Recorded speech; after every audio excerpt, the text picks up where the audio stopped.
Good morning. Oh, wow. This lighting is not great here. My apologies. I don't really have another option for this. So you guys will have to look at my shadowy face today.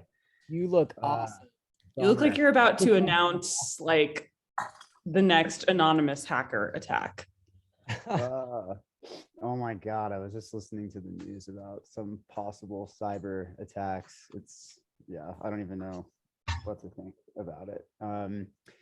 Have to maybe have some more coffee or something. Hold on, let me turn this light off. Give me 1 second.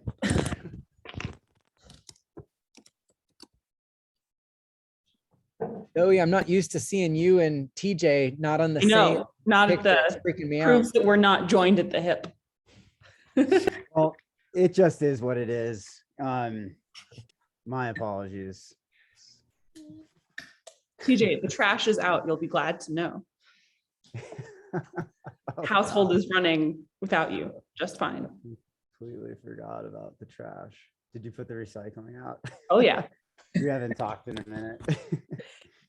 Well, cool, great. Hey, Kristen, good to see you. Drew, is the rest of the team here as well? Gang's all here. I saw Okay, Kylie's on awesome. too. Yeah. Yeah, great, cool. Well, awesome.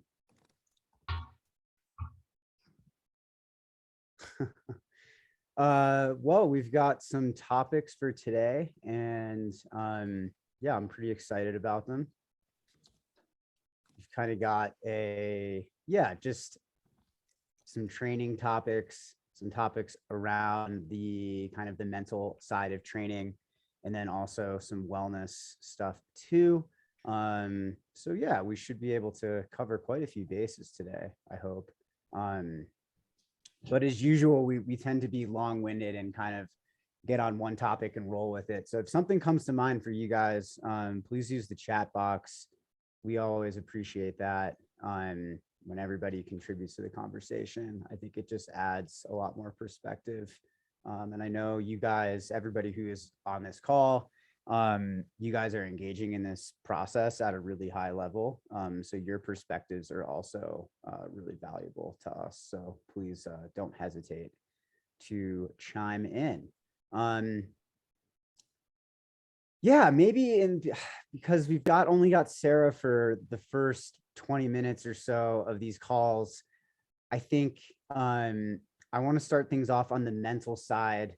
Maybe get some of Sarah's expert opinion on this. We've had this question kind of in here the last like 3 or 4 weeks, but have not, we haven't had an opportunity to address it yet. And it's about training through tough times. It's actually a really interestingly phrased question. The question is, how do we find light in the dark times? How do we find the gifts in difficult times? I think it's kind of relevant to just kind of the global situation right now, at least for me. So maybe this even extends, just past training, and some of these tips, we can use them in the context of our training and then apply them to other things. I'm gonna pass this to Sarah just to start us off. Finding light in the dark times.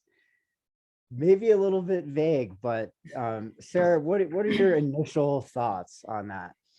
So I just want to start out with the caveat that, like, if these times feel really dark and if there's really like a sense of hopelessness that somebody's been feeling for weeks, more than 2 weeks, and you're doing like typical self-care things and trying to connect with others and talk to people, and you can't shake this sense of hopelessness or of darkness, it is appropriate to reach out to a professional. So anything that's really, weighing you down, that's making it so you are struggling to find joy in things that used to bring you joy, changing your eating, sleeping patterns, or like this idea of hopelessness, if those things are consistent for longer than 2 weeks, that really is something that can benefit from support from a professional. So that, I think, is a really important caveat, because we're like oh, we're all in these dark times. Like the news is extremely stressful. We've been dealing with this pandemic for years. Like,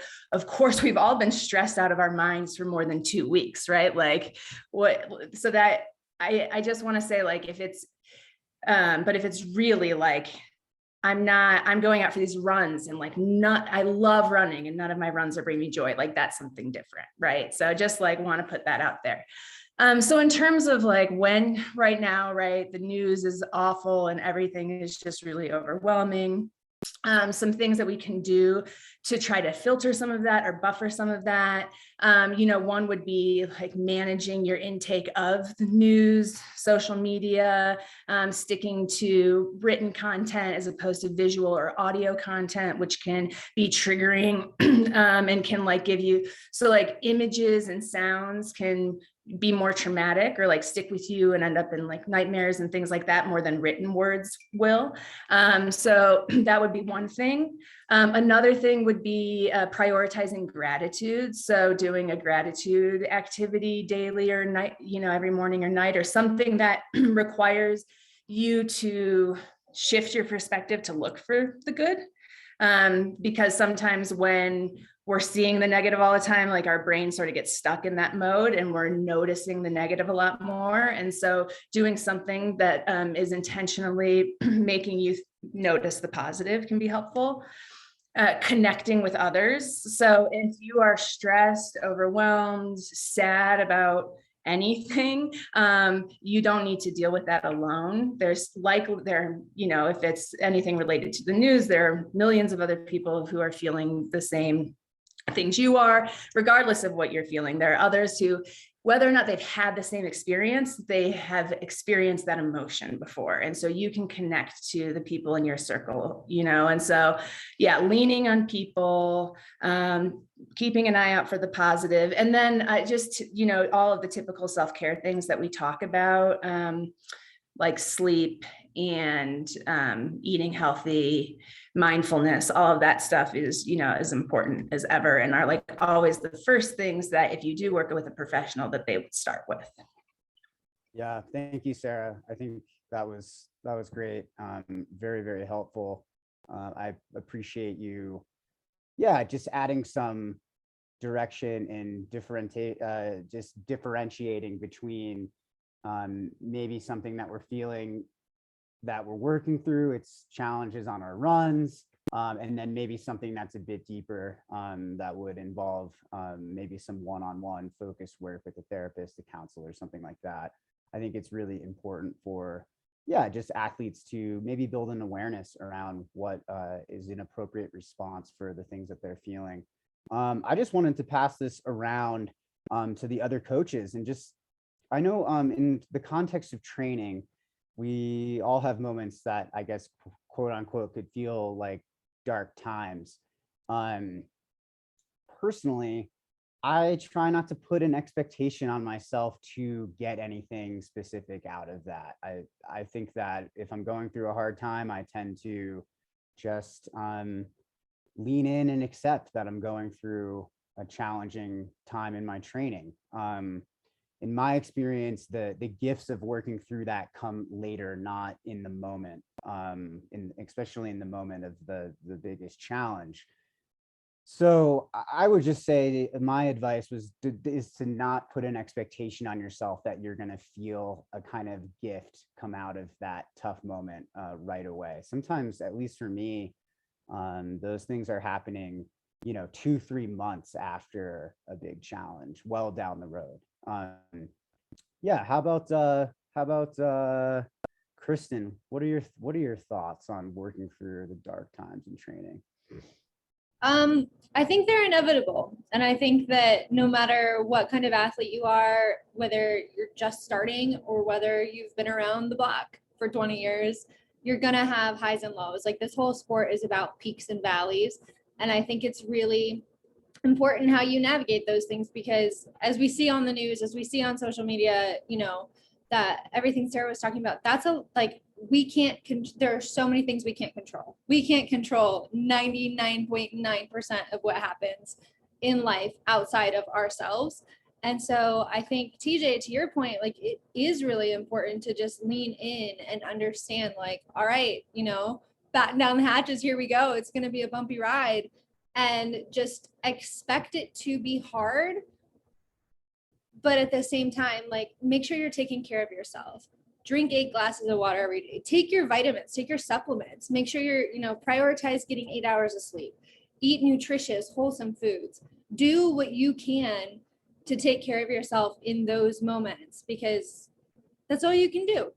Talk to a friend, talk to a therapist, and just go easy on yourself. Like I set aside 20 minutes to journal every day, which includes a gratitude journal. And then I've been super diligent about getting in meditation time and just sitting quietly and just kind of like leaning into everything.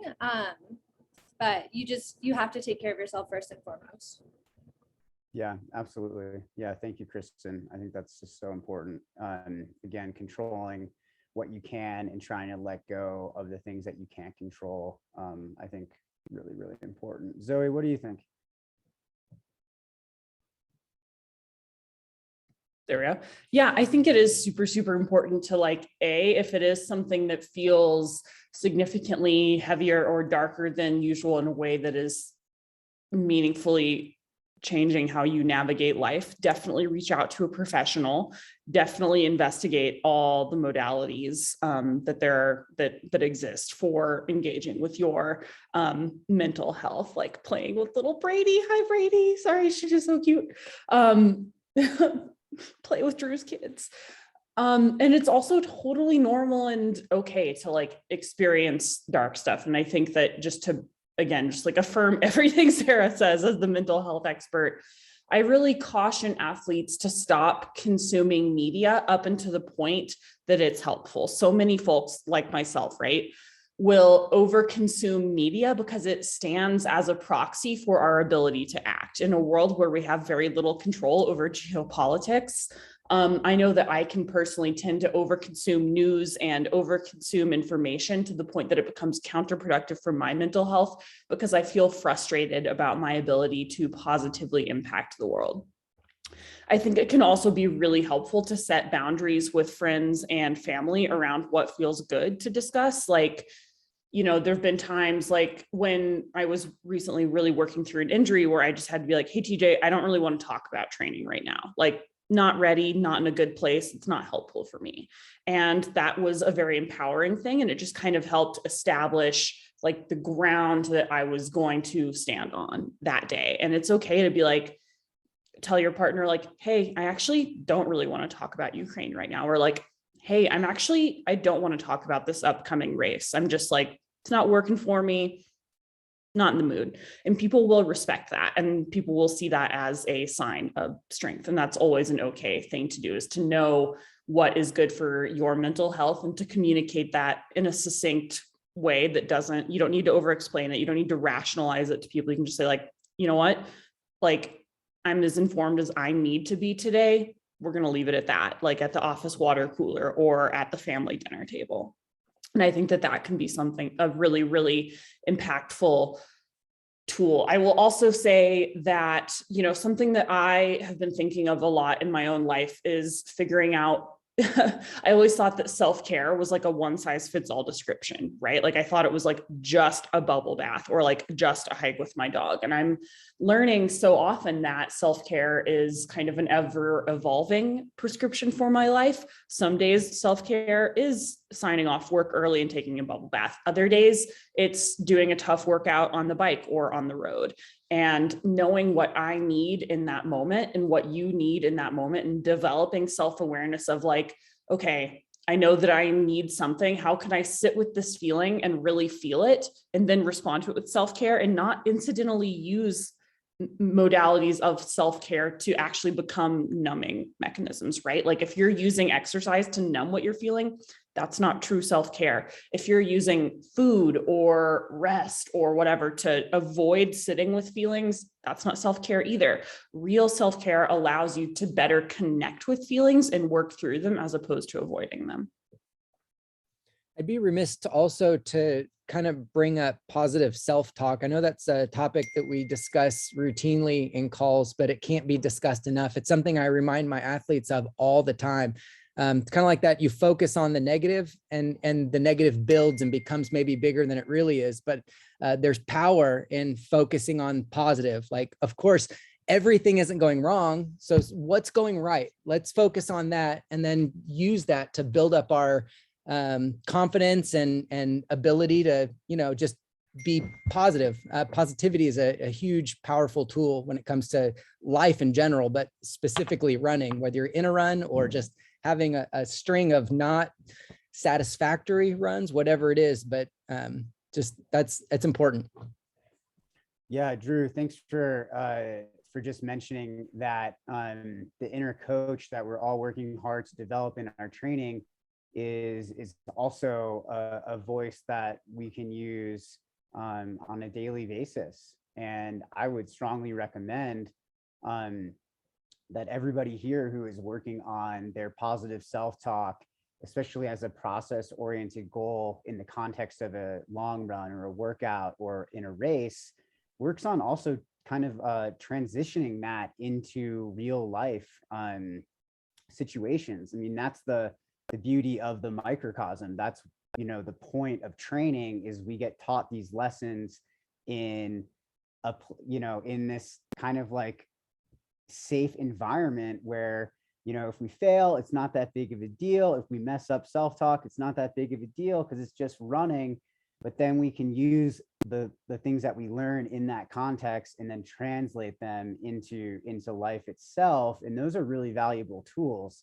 I really think that it's like a very courageous and radical act of self-love if you can lean into positive self-talk and gratitude when things are challenging. I know for myself, I tend not to do that like naturally. It's something that I really have to manufacture. It's a tool that I have to take out of my toolbox when things are tough, and really intentionally use. And a lot of these things are going to feel like that for a lot of people. And over time, they become more natural. We use them in a context of training, and then we use them in the context of a tough situation at work, or when there's a financial challenge, or when we have a fight with our partner, whatever it is, in these real life situations. That's so important. I think it's also, just to go back to what Kristen said, the mountain doesn't exist without the peak and the valley. The mountain is the peak and the valley. It's really important to recognize that life is highs and lows. Often these things are happening at the same time. The more we can move to a place of recognizing that and normalizing the fact that it's okay to feel low, it's okay to feel off in training, I think the more power we have to make stronger decisions when we do recognize and have the awareness that we're not feeling good, that training's not going the way that we want, or we're dealing with some life adversity. It's developing that awareness to say, okay, I can reach into this toolbox and say, today I'm going to use my inner coach to help me get through this moment, or I'm going to turn to my gratitude journal to express some of my thoughts, or I'm going to externalize. This is something that I like to do, is just talk to Zoe about how my training doesn't feel good, or how I'm challenged by something that's going on. And then I know that she's not going to give me like all of these answers to solve every problem, but that she'll just, be open to listening. And that's important, because then I don't internalize.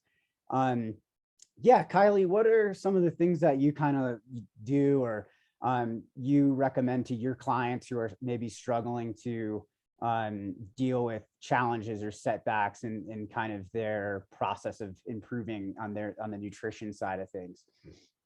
Well, I was just going to say in general, remembering too that as coaches, we're here also to listen. We're not a therapist. Sarah would be best for that, but yeah, that we're here to listen, and we can offer some perspective as well. And that's, part of the reason why we're coaching too, is to help people along if they're struggling a little bit with something. And I've definitely had some athletes nutrition wise and run coaching wise that have gone through some like serious lows when we're working together, and really trying to like you guys, nothing novel, but really trying to like focus on a positive, and then also create like small goals for yourself just to feel like you're getting momentum going again, because sometimes it can feel like you're just caught up in the negativity and you're not making progress and you want to give up. But if you can focus on a little bit of positive, and then,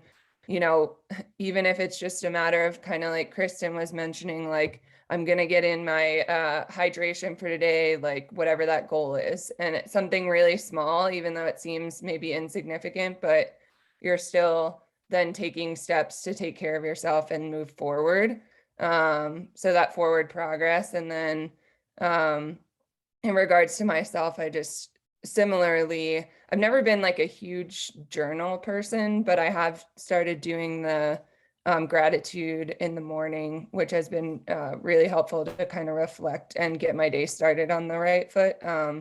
And sometimes I think developing a morning or evening routine can be a really nice way to kind of either get your day going, wind down, and appreciate the things that went well throughout your day. Can be another way to do something like that, and practice gratitude and appreciation. Yeah, I'm also not a huge journaler, but I've been using Kristen Neff's self-compassion workbook, which I love because like homework nerd, I wish like fundamentally I became a journalist because I wanted to do homework like for a living. And I really like it because it's got very specific prompts for self-reflection that help kind of deconstruct and work towards greater self-compassion rather than just like looking at a blank page and being like, oh, great, now I have to like do what I do for a living, but also for like mental health. Great, like so relaxing and fun. But I actually really, really recommend Kristen Neff's self-compassion workbook. It's on Amazon. This one's good too.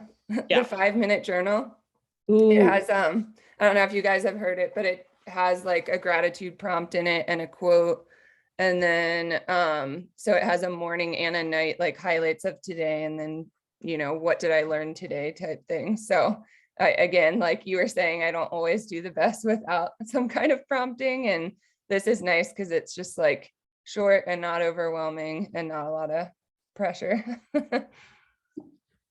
Yeah, again, just to jump in, you know, I kind of what I'm hearing from you, Kylie, is that you really rely on having a system and a mechanism for accomplishing something that you know that helps you, and like you're not a natural at journaling.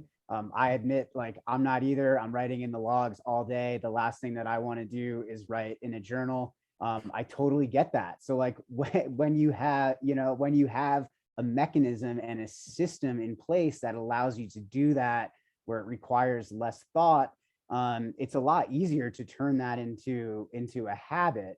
And so I would recommend, and we've had a number of athletes have a lot of success with gratitude journals. And typically it's because they've picked up something like what you're using, Kylie, or what Zoe's using. There was another one that made its rounds during the pandemic from one of Zoe's athletes, Vivian, that was super awesome, that I actually got and used for a really long time.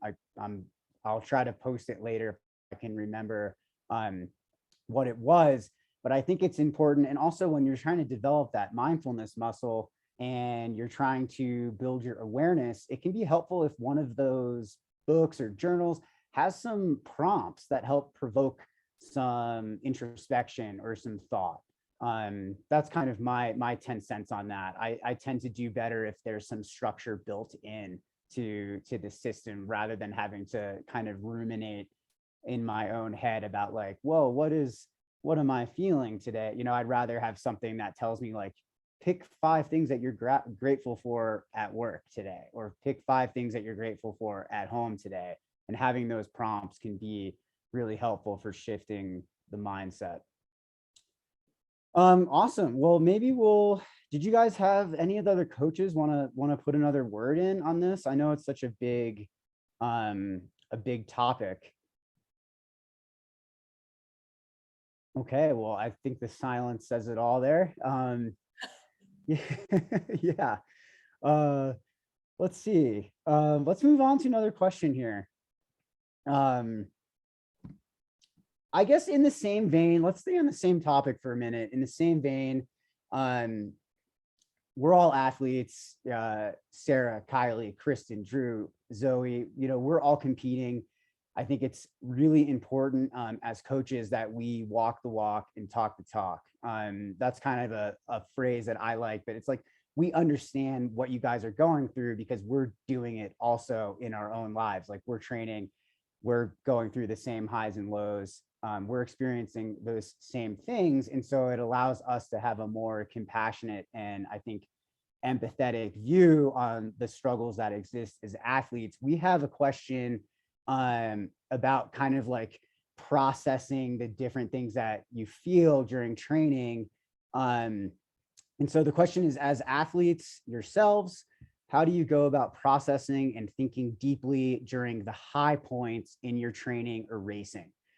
For example, knowing that there are always ebb and flow in the training and racing process, do you lean into your current strengths and successes?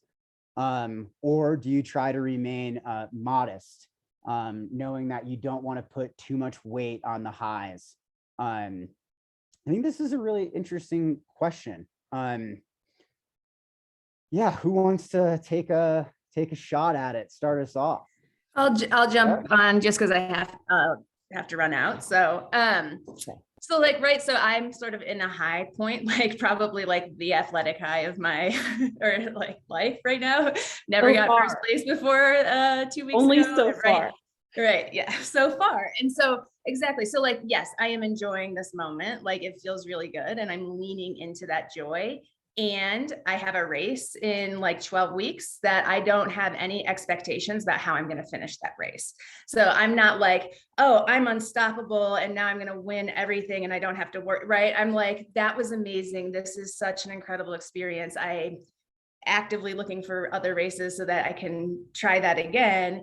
And now I'm going to shift to the next thing in front of me. So I think you can do both. I think you can, I mean, I think I'm still modest, I hope, but I think you can like lean into the joy heavily and recognize like, this is the present moment. That's why I'm going to lean into it heavily because like, it's going to pass. And so, but I'm also like prepared for that and managing my expectations accordingly. Yeah, awesome. I think that's just huge. For me, that kind of brings to mind the fact that I think the things that we feel are very impermanent. And so like our thoughts, everything, they're all fleeting, right? So like a moment where we feel like we're having success in our training, maybe it's we just crushed a race or we're in the middle of a race and things are going really well. I think it's important, at least for me, to recognize that those feelings are fleeting. But there's also a positive advantage to leaning into those things and celebrating them. I think, with good coaching, a good coach celebrates even the smallest positive thing that they can get out of an athlete's check-in in a log. The same thing, with my own training. If I'm doing really well, I'm going to try to lean on that and celebrate that a little bit, either externalize it to my coach or to Zoe, or just reiterate it to myself with my inner coach. Just leaning into that, because I think that if you lean into it, it's possible that you can create this ripple effect and kind of hold on to it. And then let the next day, you can feel good again and you can start to have like that momentum start building in your training. And that can be really important.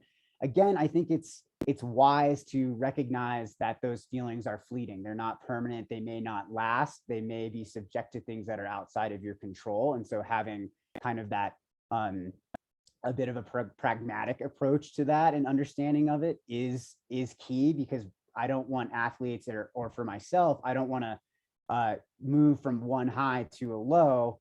I want to try to have some balance in that process so I don't feel like I'm all over the place mentally and emotionally. But again, if we highlight, accentuate the positives, tends to create a ripple effect, tends to help build momentum for an athlete.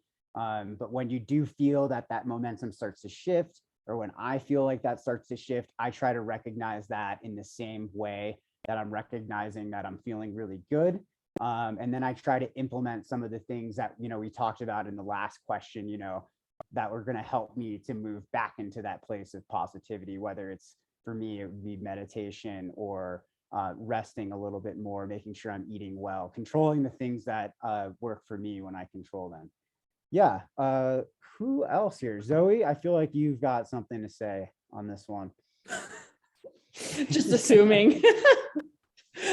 Yeah, I think, something that really comes to mind is like, this is a concept from Brene Brown, but she talks about how a lot of people, one of the big emotions that people shy away from is joy. People have an inclination to try to shield themselves from joy because they are afraid of making themselves vulnerable to that feeling, because they think that leaning into joy might make the dark times feel darker. And the truth of it is that like, you should not do that. You should lean into joy, because like, as much as our brain is trying to do something helpful and is trying to prevent us from being, more vulnerable to the dark times, shielding yourself from joy doesn't make the dark times feel any less dark. It just means you have like a lot more gray times, and then the dark times are still going to come, right? So like, when I'm riding an athletic high, I am going to lean so hard into it, because like, I know that there'll be lows.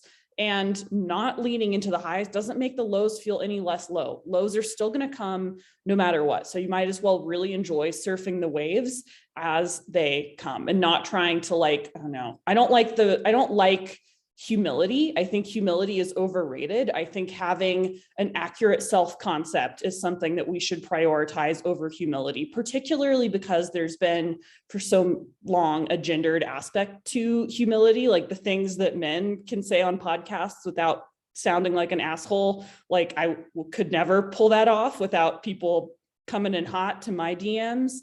And like, I don't know, screw that. I'm going to celebrate all my athletic accomplishments, and I'm not going to worry about how that might be received or not by other people. And I'm not going to judge myself for appreciating actual achievements. And then I'm going to like treat the lows with the same amount of kind of neutrality and self-compassion, right? I think that, trying to actively ground yourself emotionally can be helpful, but when you are doing well and when you are succeeding and achieving, you should validate that. Again, work on developing an accurate self-concept and don't worry about humility would be my advice. Yeah, I think that that's awesome advice. I'm kind of picturing, surfing that wave idea as so important and powerful. Training is hard enough, like the stuff that we do just in a daily basis as athletes can be challenging enough. And so if you're not willing to lean into those moments of joy, if you're feeling like, oh, I need to be humble about feeling good on this workout or my race performance, perhaps you are armoring up a little bit and protecting yourself against those lows. In my experience as somebody who tends to be more armored, that just like doesn't work. It really doesn't. Like the lows are going to exist no matter what. I mean, like we said in the last part, the mountain is the valley and the peak. It's not one or the other. It's literally both things. Think about that. Think about that illustration. Same with the wave. A wave is a peak and a trough. It's not one or the other. And so recognizing that both of those things exist, being present in Zoe's illustration of really being in the moment when you're feeling good, I think is huge, because that again is going to create that momentum and that ripple. It may not last forever, and accepting that and knowing that is important, but being able to feel what you feel, lean into what you feel, enjoy those highs, let them take you on to the next day of training, take you towards the next race. Super, super important. Makes the process a lot more sustainable. We have to celebrate those positives whenever we have the chance. Yeah, how about, yeah, go ahead. Zoe. Drop in one more nugget. This reminds me of when I was running my first 100-miler. I was running with just some random guy, and he was like, how are you feeling? You look like you're running really well. And I was like, yeah, I think I feel like really good. And he just turned to me and said, don't worry, it'll pass. And I think that that's really good advice for life generally, is like, whatever you're feeling, it'll change, and that's okay. Like, that's the beauty of it, right? But like, that doesn't mean you should feel it less, right? Like, whenever I'm feeling really crappy, I allow myself to feel that way, because I know it won't be forever. And if it does start to feel like that space of like, oh God, it's going to be forever, that's when I know I need to like book that extra therapy session, work on some stuff, and that's okay too. Yeah, awesome. Yeah, thank you, Zoe. Totally. Yeah, I have no follow-ups. Kristen, Kylie, Drew, what are your guys' thoughts on this as athletes? Like, what's your approach when things are going really well in your own training? Drew? Yeah, I personally really like it. What this specific as it pertains to racing or a run, not necessarily training as a whole. You guys seem to have covered that really well, but in a race, in the moment, I really embrace the good. When, oh God, sorry, my desk is getting destroyed currently, and the child fell down. I try to embrace the good. It's kind of like Zoe mentioned, knowing that it's not always going to be good. And so knowing that I don't know, I'm routinely will be running and there will be a big smile on my face, like mid run when I'm feeling good. And obviously it's not an opportunity to like start sprinting because you feel good, but just like really feel happy and really embrace it and really enjoy the moment when it's happening. And not to say, I don't want to sound too negative and say like, well, bad things will happen in every race. That's not necessarily true, but being afraid to embrace the positive, or being afraid to embrace you feeling good when it's happening in the moment, I just don't think is a very healthy long-term race strategy, really. But that's my 2 cents. Yeah, thank you, Drew. Yeah. And I know that you're dealing with some distractions there. Yeah, how about Kylie? What are your thoughts? What do you do in your training when you're feeling good? So I had like probably 20 years of my life where training was going really well. And then got hit with a long string of injuries and surgery. And I think, my main thing is, yes, like I want to celebrate the good, but also I don't want to set expectations that I need to perform a certain way on race day, et cetera, which I feel like I can get caught up in. So I guess celebrating, but realizing that, for me, I don't think I really thought for a while that there would be like lows, I mean, there are like small lows, but like a bigger low, like a big injury or something. So I really, for me now, I feel like it has changed how I view this. And I'm definitely like grateful for every single run that I can do, everything.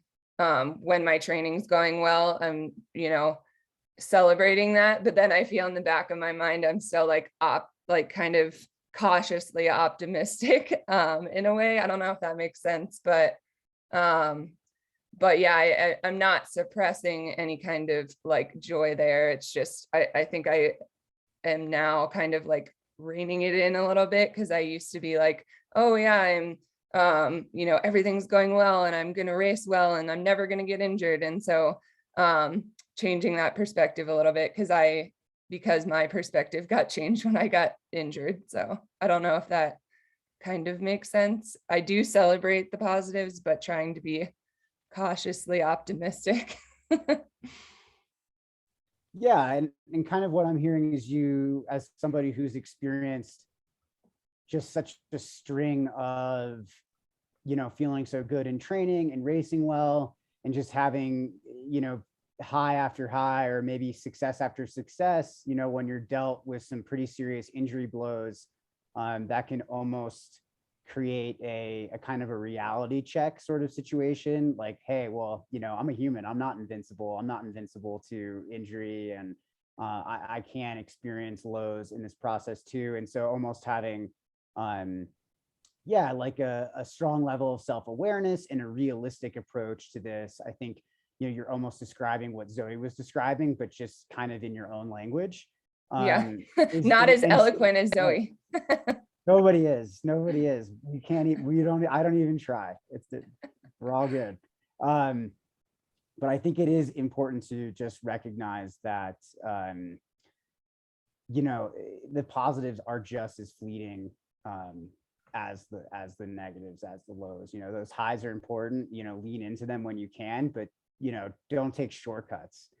When you're feeling really good in your training, don't stop doing your PT. Don't stop doing your stretching and your foam rolling. Don't stop doing your strength work. You know, we see this as coaches sometimes, and even I have done this as an athlete. It's like, wow, things are going so well. Like all these runs are feeling great. Well, all of a sudden I start slipping on my, you know, stretching. I'm not stretching my calves as much, and then my plantar hurts. So it's like being aware of what you're doing, and sometimes how those positives can affect you and affect your routines is important as well.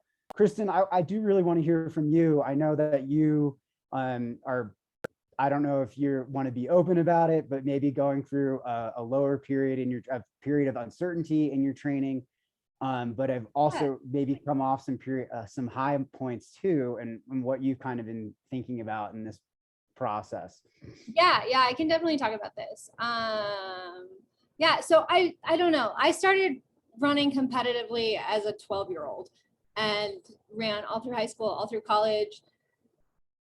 You know, I've had a lot of time to work through the peaks and the valleys, but it doesn't matter how much time has passed or how long you've been running competitively. Like when you hit a valley, it still sucks, like no matter what. And when you hit a peak, it's amazing. And it's amazing every time. And so recently I found out that I have a little bit of a lingering injury from a mountain bike accident last summer. And I think that, you know, it's a contributing factor to this exact same thing where I fell off my bike, I went head over handlebars, almost broke my back, and waited a couple days and was like, there's not as much pain. I will go into the doctor. And, you know, I did my due diligence.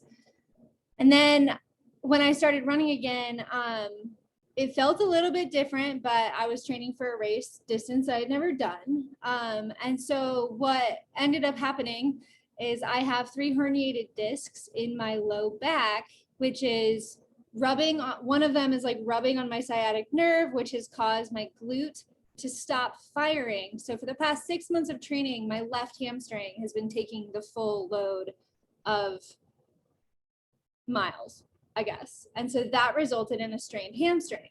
And so kind of breaking it all down and working with a medical professional to really figure this out, getting an MRI, going through the results, trying as hard as I can not to have surgery is like, it's scary. And as much of a low point as it is, I feel like I'm in a position right now where I am so grateful that we figured out what it was, that it wasn't just a strained hamstring. It was the hamstring was a symptom of what was actually happening. And so I'm a little bit mind blown by like the intelligence of people in the medical field who know what they're doing, because I'm not that person. I never would have figured that out. And then having the resources and the time available to rehab it instead of going straight into surgery. I did get a second opinion, and again, it was like, we need to get you on the operating table. And I don't want to do that. I want that to be the last option. And so I'm doing everything that I can now, and probably for the next 6 weeks or so, to avoid that. So I'm trying to stay positive, you know, and I think that, one thing about that is, in order to do that, I have to be real with myself. I have to be realistic about what's happening. The 100K I've been training for likely won't happen. If it does, I will go crew my friends, but I won't be racing. So just kind of leaning into it, like sitting in the suck, but knowing that I don't have to live there. It happens, you know, this is a byproduct of running. This is this sometimes happens, and it's not the end of the world. I think a lot of the conversations that we've had about not getting our identities completely tied up in running, or as you identify as an athlete, is exactly what this is. I'm reading more books. Zoe sent me some great recommendations. I'm writing a book proposal. There are a lot of things that I haven't had time to do. And now that I have 9 to 10 hours of extra time every week, I'm just trying to make the most of it. And yeah, I'm very much a gold star person as well. So I have checklists all over the house, like make the bed, do meditation, brush your teeth. Because as long as I know I'm doing something and making progress, that keeps me going. Like the day I stop like ticking in those boxes is the day I will be worried, but I'm not there yet. So I don't think I'll Yeah, get Kristen, I was just going to ask, like, in the process of kind of healing and being in what a lot of athletes would consider a lower moment in their careers, yeah, like what, and you just kind of answered the question, but I wanted to ask, what small steps are you putting in place on a daily basis to provide yourself with some of those like positive, like, yes, I'm making progress moments that you can start to lean into and find some of those things that will just kind of continue to help lift you up and get you through each day? Yeah. Setting an alarm, waking up at the same time, not letting myself sleep in. Because I think when I have a tendency to sleep after like 6:30 in the morning, my whole day is just like a little lazy. So being diligent about wake up times and like morning routines and bedtimes and bed routines has been really important. Setting aside, 30 minutes to an hour if I have that time to read every day, and not the news, like books. And then sitting down with a gratitude journal. And I think that that's been the most helpful is, finding all the silver linings that this injury is sort of pulling out, where my strength training will adjust and change to, avoid more low back pressure. I've got new strength exercises that I know now to do to help prevent this in the future. And like, those are things where if an athlete comes to me now and says like, hey, I'm having some low back pain, like I feel like a little more knowledgeable in what they're going through. So like, if anyone had to go through it, I would want it to be me. I would not wish this on anyone, but it's one of those things where I'm just trying to learn as much as I can about it. And I can walk, which is great. So I've been walking on the treadmill. The Women's Ride and Run series for Zwift Women's History Month is happening now. So I'm excited to like be able to participate in that campaign that I worked on for months. And I don't know, it's just a shift in perspective, I think, where it's a little more time so I can take things a little slower, but I am so excited to get to Canyons 100K and crew and pace, hopefully pace, maybe not pace, but crew, absolutely, and hang out with Shirley and Kat and Keely. And I'm excited to sort of flip this on its head and be the cheerleader for my friends now. I love that. That's awesome. And I think it's so cool to see you leaning into just other opportunities that exist, but that still help you stay engaged in, like a sport and a career that you love, that has a lot of meaning for you. That's really powerful to take ownership over the injury process in that way. That's huge. I think a lot of times when athletes get injured, they don't want anything to do. They don't want to talk about training. They don't want to talk about racing. They don't want to be at races. And I get it. I've had injuries that have made me feel that way.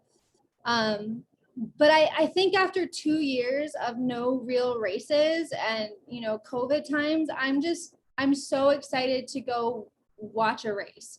I'm so excited to go be a part of the community. I'm so excited to see my friends that I haven't seen for years. And, support them as much as I can, because I know that they would be supporting me if the opposite was true, if, the reverse situation happened. So I think that perspective has helped me a lot, just not, go hide under the blankets. So it's like, I want to be there for my friends. I want to support the community. I want to do what I can, even though I cannot race. Like, there are so many other things that you can do that will benefit the community and the situation. Yeah, awesome. That is amazing. I fully support. And I think that just sets like the tone and gives a great example for athletes who are also dealing with some long-term injuries, or injuries that take a few months really to rehab. I'm thinking like ACL, MCL issues and things like that, where it is a longer process to get back into the training process full time, but where there are ways to continue to engage in this and show your support. And I think that can really contribute to expanding people's purpose and why behind why they are involved in this stuff. And often for me, it kind of goes back to those community aspects that are just really integral to what we do. Whether you're running a race, that race can't exist without the support of everybody out there who's volunteering, the competitors, all of that, your coaches, your family, everyone who supported you. It's really a team effort. So just continuing to recognize that in your own training, in your own process there, Kristen, is so cool. And just in our last few minutes, there's a part of this question that I think we kind of have glossed over. And so I just wanted to throw this back out there to you guys, the coaches. I think it's interestingly phrased. It's about remaining modest during periods of high points. And I wonder how that extends to the expectations that we put on ourselves when we are doing really well, whether it's in a race, but I'm thinking about this more in broader terms. Like if you've had a great race, what is the expectation to remain modest with yourself, to remain modest with your peers? And what are we creating in our own minds when it comes to how we approach that next race? Are we leaning in with an expectation that we're going to crush it because we crushed that last race? Or are we kind of keeping that open mind to the myriad of possible outcomes that might exist? Because ultra running is a really challenging sport. Yeah, I'm going to shoot it back to Zoe. Maybe just take 1 minute and then we'll pass it around the horn. But after you've had a great race and you're feeling that high and you're really leaning into it the way that you described earlier, how are you approaching that next race? I mean, this is something that we've talked a lot about, TJ, is like the zero mindset is like every race you're starting over, right? Like, whether or not you just won Western States or just DNF'd, like it's a whole new race and you have to approach it as such, right? Like having won or lost or DNF doesn't every race is a new opportunity to write the story, and you should never go in with any kind of expectation either way, right? Like, oh, my last race was shitty, this race will be shitty. My last race was amazing, this race will be amazing. It's a clean slate every time. However, I always balk at the word modesty because to me that says that you're just like not assessing yourself accurately, and or you feel pressure for some reason to be like, oh, and like my female athletes do this and I do it too, right? It's like being like, oh, like people be like, how'd your race go? And I'll be like, it was great. Instead of being like, yeah, I won, or like, yeah, I podiumed, or like, yeah, I set the course record. And like, screw that, be accurate. Like I feel like I owe it to all the female athletes I coach, all the male, like everyone I coach, all the gender nonconforming athletes I coach, particularly. It is so hard to own your accomplishments in a world that tells you to be dishonest about who you are. Own that noise. If you rocked a long run, find someone in your address book, text them, tell them you just rocked it.